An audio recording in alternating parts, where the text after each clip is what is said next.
9 सितंबर 2024 वफाकी दारुल-हुकूमत इस्लाम आबाद पुलिस को एक कॉल मौसूल होती है। एक लड़की कह रही होती है कि मुझे मदद की ज़रूरत है, मैं मर रही हूँ, आप फौरी यहाँ पर पहुँचें। पुलिस उससे एड्रेस मालूम करती है। वो एड्रेस बताती है कि मैं F11 2 सेक्टर में मौजूद हूँ और सफ़ा हाइट्स में एक अपार्टमेंट है, आप जल्दी पहुँचिए, मेरे साथ मेरे कुछ और दोस्त भी यहाँ पर मौजूद हैं। पुलिस फौरी हरकत में आती है, F11 2 सेक्टर में पहुँचती है। वहाँ सफ़ा हाइट्स इस्लामाबाद में रहने वाले जानते होंगे कि सफ़ा हाइट्स कहाँ पर मौजूद हैं, बड़ा अच्छा और पॉश इलाका है। पुलिस अपार्टमेंट जो नंबर बताया गया होता है वहाँ पर पहुँचती है, अंदर दाखिल होती है तो देखती है कि 2 नौजवान, एक लड़का और एक लड़की बेसुध पड़े हैं, मुर्दा जिस्म उनके वहाँ पर मौजूद हैं। एक लड़की आखिरी सांसें ले रही है। फौरी तौर पर एम्बुलेंस के ज़रिए से उनको पिम्स अस्पताल में मुंतकिल किया जाता है।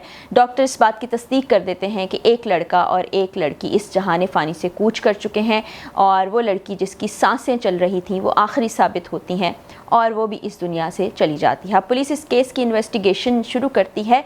वो लड़की जिसकी सांसें चल रही थीं वो वही थी जिसने पुलिस को कॉल की थी, उसका नाम नादिया मालूम होता है। वो लड़का जो इस दुनिया से चला गया होता है, जिसकी बॉडी वहाँ से मिलती है, उसका नाम ज़ाबित मालूम होता है। और जो तीसरी लड़की होती है उसकी आइडेंटिटी पुलिस को मालूम नहीं होती है। अब वर्सा को तलाश करने की कोशिश की जाती है। लड़के के वर्सा मिल जाते हैं। लड़का कतर से जॉब करता करता पाकिस्तान आता है छुट्टियों पर और वहाँ से वो इस्लामाबाद दोस्तों को मिलने के लिए आता है जहाँ पर ये वाक़या रूनुमा होता है और उसकी डेड बॉडी को भी वर्सा के हवाले कर दिया जाता है। ब्लड सैंपल्स दिए जाते हैं, टेस्ट किए जाते हैं ताकि मालूम हो सके कि आखिर इनके मरने की वजह क्या हुई। उसके अलावा पोस्टमार्टम भी किया जाता है जिसकी रिपोर्ट का अभी तक इंतज़ार है। अभी पोस्टमार्टम रिपोर्ट आएगी तो मालूम होगा कि असल वजह क्या बनी, लेकिन इनिशियल रिपोर्ट के मुताबिक ये कहा गया है कि कुछ जहरीली चीज़ के इस्तेमाल से ये इस दुनिया से चले गए। अब वो जो जाए वकुआ होता है उसकी भी बड़ी अच्छी तरह छान पटक की जाती है। वहाँ पर भी चीज़ों को देखा जाता है तो वहाँ से शराब की बोतलें मिलती हैं, नशावर अशिया मिलती हैं जिनमें आइस सर फहरिस्त है और बताया ये जाता है कि ये अपार्टमेंट और इस्लामाबाद में ऐसे बहुत से अपार्टमेंट्स जिनको पार्टीज़ के लिए इस्तेमाल किया जाता है। अब पाकिस्तान के कानून के मुताबिक नशावर अशिया का इस्तेमाल गैर कानूनी है, उसके बारे में तमाम लोग जानते हैं कि उसके बाद शदीद किस्म की सज़ा भी मिल सकती है जो कि हमारा कानून नहीं देता है, लोग छुट्टी जाते हैं।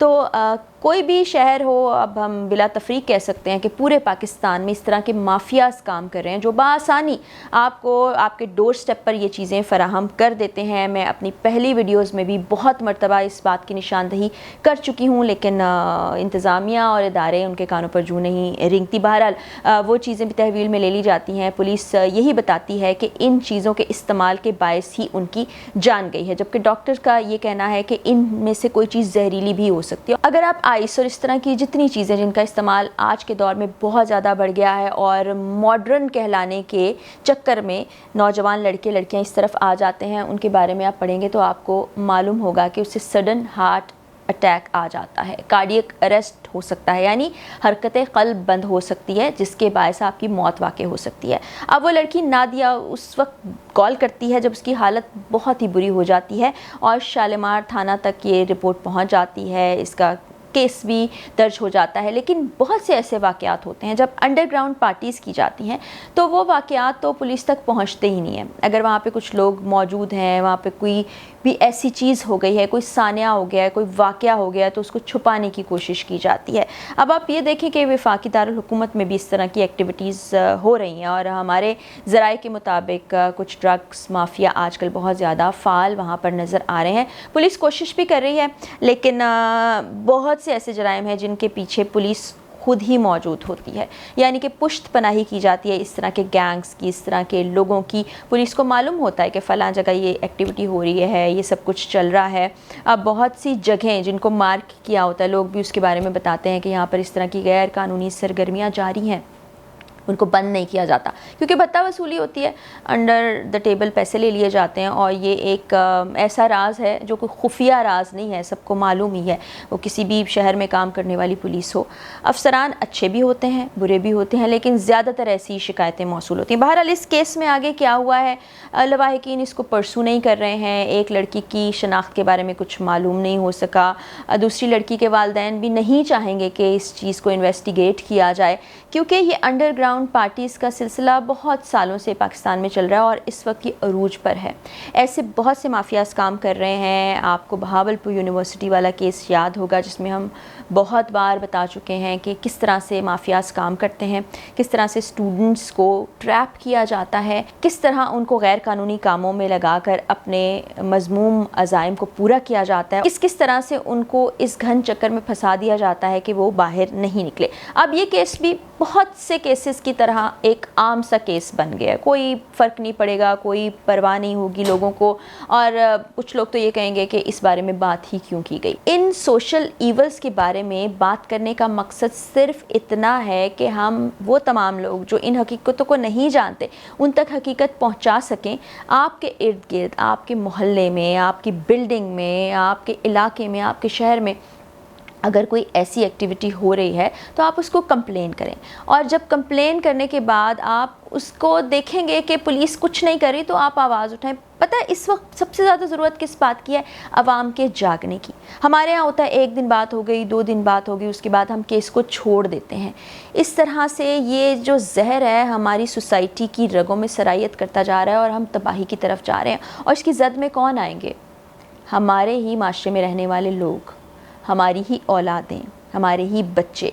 तो कितना तकलीफ़ दे होगा उस वक्त। अब ये जो जान से गए हैं ये भी किसी की औलादें थीं। वो लड़का जो कमाई करने के लिए मुल्क से बाहर गया था, पैसे जमा करके आया, उसने सोचा कि चलो जी ज़िंदगी में कुछ ये एक्टिविटीज़ भी की जाए, क्योंकि बड़ा चाम होता है बुराई में। तो मैं बार बार अपनी वीडियोज़ में कहती हूँ ख़ास तौर पर पेरेंट्स को कि अपने बच्चों पर नज़र रखें, टीनेजर्स बच्चों पर ख़ास तौर से नज़र रखें, क्योंकि यही वो उम्र होती है जो बहुत नाजुक होती है, जिसमें बिगड़ने के चांसेस होते हैं, फिर खुदा ना खास्ता जान से जाने के चांसेस भी होते हैं। वो 14 साल बच्चे वाला वाक़या मेरे ज़हन से नहीं जाता, मैं बार बार जिक्र करती हूँ, आप भी सोचते होंगे लेकिन इतने छोटे बच्चे किस तरह से किसी की जान लेने से भी दरेग नहीं करते।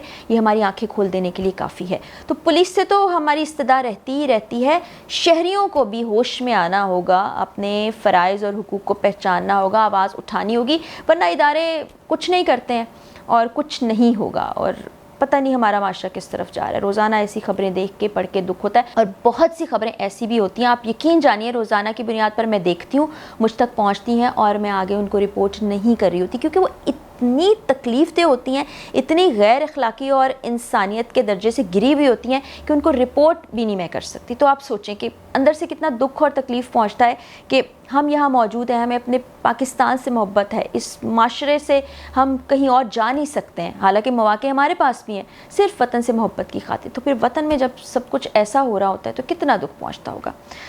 दुआ है कि अल्लाह ताला हालात व वाक़यात को ठीक करे। मज़ीद अपडेट्स के साथ अगली वीडियो में मुलाकात होगी। इजाज़त दीजिए, अल्लाह हाफ़िज़।